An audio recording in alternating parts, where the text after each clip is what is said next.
Hello everyone, welcome back to my YouTube channel M2 के साई। I am Mansi Verma और आज के इस वीडियो में हम देखेंगे हमारा जो organisation of commerce and management का पेपर है वो ये क्लास 12th का पेपर है। इसका सेट नंबर है J228 और ये जो आपका पेपर है ये 25 फरवरी 2023 की डेट का है। ये देखिए राइट कॉर्नर में आपको डेट लिखी हुई दिख जाएगी। तो ये आपका पेपर है, ये 80 मार्क्स का पेपर है। पेपर को सॉल्व करने के लिए आपको 3 आवर्स का टाइम मिलेगा। इस पेपर में टोटल 4 पेजेस है। ऑल क्वेश्चंस आर कंपलसरी, सभी क्वेश्चंस जो हैं वो कंपलसरी हैं। राइट में जो मार्क्स दिए गए हैं वो क्या इंडिकेट करते हैं कि ये पेपर कितने मार्क्स का है। तो चलिए कौन सा क्वेश्चन कितने मार्क्स का है। जो पहला क्वेश्चन है, select the correct option and re right the sentences. इसमें आपको ऑप्शंस दिए गए हैं जिसमें से एक करेक्ट ऑप्शन लेके आपको सेंटेंस, और सुनिए सिर्फ वर्ड नहीं लिखना है, आपको सेंटेंस को री राइट करना है। यानी कि वो वर्ड लेके आपको उस सेंटेंस को दोबारा लिखना है। देखिए जैसे scalar chain means the hierarchy of C की, सी इसका ऑप्शन है authority, hierarchy of authority from the top level to the lower level for the purpose of communication. तो आप इसमें के बीच में यहाँ पे सिर्फ सी नहीं लिखेंगे, इस वर्ड को लिखेंगे ऑथोरिटी, ऑथोरिटी AUTHORITY। ऑथोरिटी लिखने के बाद आपको रीराइट करना है इस सेंटेंस को और इसको आप अंडरलाइन कर सकते हो इस वर्ड को। तो ये क्या है आपका, ताकि दिख जाए कि आपने कौन सा वर्ड भरा है उसके अंदर, सेंटेंस के अंदर। तो सेंटेंस में आपको क्या करना है, सिर्फ ऑप्शन नहीं डाल के देना है जैसे 10th क्लास में आपका आता है, नहीं, सेंटेंस को रीराइट करना है, मतलब दोबारा लिखना है उस सेंटेंस को आपको। दूसरा है आपका warehouses provide facilities for perishable commodity.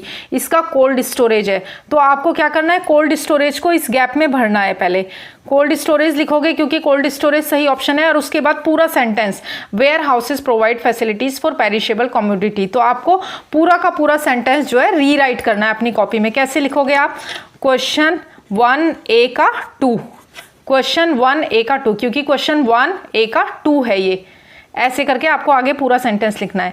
3 है तो क्वेश्चन 1A का 3, 4th है तो क्वेश्चन 1A का 4। आपको पूरा का पूरा सेंटेंस जो है रीराइट करना है। तो इसमें 5 दिए गए हैं और पांचों ही कंपलसरी है, मतलब कोई ऑप्शन नहीं दिया गया आपको कि 6 में से 5 करने हैं, नहीं, 5 दिए गए हैं टोटल, 5 के 5 करने हैं। आप 5 के 5 अटैम्प्ट करोगे उसके बाद ही आपको 5 मार्क्स मिलेंगे। और सुनिए कई बार बच्चे गलत कराते हैं, सिर्फ ऑप्शन लिख के आ जाते हैं और फिर नीचे मुझे कमेंट बॉक्स में लिखते हैं कि हमने सिर्फ ऑप्शन लिखा है हमें मार्क्स मिलेंगे क्या। नहीं, जब साफ साफ लिखा गया है कि भाई रीराइट करो तो फिर आपको मार्क्स नहीं मिलेंगे। आपको रीराइट करके पूरा सेंटेंस लिखोगे तभी आपको पूरा 1 मार्क मिलेगा, 1 के लिए। नेक्स्ट क्वेश्चन देखते हैं। नेक्स्ट क्वेश्चन है आपका मैच दी करेक्ट पेयर्स। तो इधर आपको कितना दिया गया है, 1 2 3 4 5 दिया गया है इधर आपको, और इधर आपको 10 ऑप्शन दिए गए हैं। मतलब इन 10 के अंदर से आपको 5 जो करेक्ट है, मतलब 5 के आगे 5 नहीं दिए गए आपको कि आप ऐसे ऐसे करके मैच कर दो, नहीं, आपको 5 के सामने 10 ऑप्शन दिए गए हैं। इन 10 में से आपको 5 करेक्ट ऑप्शन चूज करने हैं और फिर उनके मैच करके करेक्ट पेयर्स बनाने हैं आपको। नेक्स्ट क्वेश्चन देखते हैं, स्क्रीनशॉट ले लो क्वेश्चन का। पहले ही क्वेश्चन का बी पार्ट है ये, इसके लिए भी आपको 5 मार्क्स मिलेंगे। पहले वाले क्वेश्चन के लिए 4 पार्ट्स हैं, हर पार्ट के लिए आपको 5 मार्क्स मिलेंगे। तो ये पांचों आप अटेम्प्ट करोगे तो हर एक के लिए 1 मार्क्स आपको मिलेगा, तो 5 मार्क्स का है ये। इसका सॉल्यूशन मैंने ऑलरेडी अपलोड कर रखा है चैनल में, लिंक आपको डिस्क्रिप्शन बॉक्स में मिल जाएगा। फिर है C, state whether the following statements are true और फॉल्स। जो सी पार्ट है वो ट्रू और फॉल्स का है, इसमें भी आपको 5 मार्क्स है, लेकिन 5 ही क्वेश्चन भी दिए गए, मतलब नो चॉइस कि भाई 7 में से 5 करो, 8 में से 5 करो या 6 में से 5 करो, नहीं, एक भी क्वेश्चन चॉइस के लिए नहीं है। 5 दिए गए हैं और 5 के 5 आपको अटेम्प्ट करने हैं, कंपलसरी है। उसके बाद है find the odd one out. Paper बिल्कुल भी डिफिकल्ट नहीं है, इसलिए बिना टेंशन के पेपर देना। Planning, organising, staffing, writing. और एक चीज़, बहुत सारे बच्चों को इंग्लिश पढ़ने में प्रॉब्लम होती है, तो कंफ्यूज ना हो, आंसर लिखने में कंफ्यूजन बिल्कुल क्रिएट ना करें। पहले ध्यान से अपने पेपर को रीड आउट करें कि हमसे पूछ क्या रहा है और उसमें क्या है। कई बार हड़बड़ा के हम गलत पॉइंट को सर्किल कर देते हैं, नहीं। देखिए प्लानिंग है, ऑर्गेनाइजिंग है, स्टाफिंग है, ये सब कुछ एक ही चीज़ से रिलेटेड है, मैनेजमेंट से रिलेटेड। सबसे अलग क्या पॉइंट है हमारा, राइटिंग। उसके बाद जैसे ट्रैकिंग है, वाइल्ड लाइफ स्टडी है, हॉर्स बैक राइडिंग है, ये सब क्या है, ये देखो बाहर की चीज़ें हैं। ट्रैकिंग पहाड़ों पे होती है, वाइल्ड लाइफ स्टडी भी जंगलों में जाके वाइल्ड लाइफ को स्टडी करते हैं। हॉर्स बैक राइडिंग यानी कि घुड़सवारी, ये भी बाहर का फील्ड का है। आगे लिखा है इंडोर गेम्स, तो ये बिल्कुल अपोजिट है।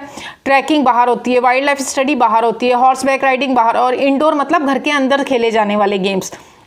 तो साफ साफ पता चल रहा है कि ये हमारा ओड वन आउट है। वैसे ये primary credit cooperative society, state cooperative society, district, सारी कोऑपरेटिव सोसाइटी है। लास्ट में क्या बचा? बैंक। बैंक बिल्कुल अलग है, तो बैंक क्या है आपका? ओड वन आउट है। इस तरीके से बहुत ध्यान से आपको पहले क्वेश्चन को रीड करना है, उसके बाद ही आंसर करना है, क्योंकि ये बहुत, इसमें 5 के 5 मार्क्स पूरे के पूरे एज इट इज आपको मिल सकते हैं बिना एक नंबर भी कट हुए हुए। लास्ट है आपका B2B, B2C, A to Z, C to C। तो A to Z अलग है। देखो A to Z ABCD के लिए लगाया जाता है, ABCD से लेके Z तक। और B2B business to business, B2B business to customer, C to C customer to customer. इस तरीके से A to Z आपका अलग हो गया है। Stock exchange, foreign exchange, Boolean market, manufacturing goods market. अब ये देखो बिल्कुल अलग है, ये तीनों शेयर मार्केट से रिलेटेड है, स्टॉक एक्सचेंज भी, फॉरेन एक्सचेंज भी और बुलियन मार्केट भी। और ये क्या है आपका? मैन्युफैक्चरिंग गुड्स मार्केट, ये बिल्कुल अलग है। तो ये क्वेश्चन जो है ये पूरे के पूरे 5 मार्क्स एज इट इज आपको दिला सकता है, तो इसे बहुत ध्यान से अटेम्प्ट करें। Explain the following terms concept any for. अब देखो यहाँ पर आपके लिए ऑप्शन है, यहाँ पे 6 दिए गए हैं, आपको सिर्फ 4 करने हैं। 8 मार्क्स का है, यानी कि एक को अटेम्प्ट करने के लिए आपको 2 मार्क्स मिलेंगे। कोई भी 4 करना है। मैनेजमेंट के ऊपर थोड़ा सा लिखना है, और ये 2 मार्क्स का एक है, यानी कि 30 to 40 वर्ड्स में लिखना है, पूरा पेज नहीं भर देना है। और याद रखना अकाउंटिंग के इस टाइप के पेपर जो हैं बहुत लेंदी होते हैं, इसलिए आप अपने टाइम को, क्वेश्चन को, हर क्वेश्चन को टाइम डिवाइड कर दें और उसके अकॉर्डिंग जो है आप अपने पेपर को, अपने हर क्वेश्चन के आंसर को अटेम्प्ट करें। जनहित याचिका पे, जिसे पब्लिक इंटरेस्ट लिटिगेशन भी बोला जाता है, इस पर लिखें आप। सोशल रिस्पॉन्सिबिलिटी है, पैकेजिंग है, कॉन्सेप्ट ऑफ ट्रस्टीशिप है, प्रोडक्ट है। और एक चीज़, अगर रटने की ज़रूरत नहीं है, अगर किसी चीज़ के बारे में आपने याद नहीं किया और वो टॉपिक आपको मिल जाता है, तो अपने माइंड में सोचो उस चीज़ के बारे में। जैसे पैकेजिंग के बारे में सोचो कि पैकेजिंग क्या है। आप एक 5 रुपये का बिस्किट का पैकेट भी मार्केट में खरीदने जाते हो, तो आप देखते हो कि वो सील्ड है या नहीं।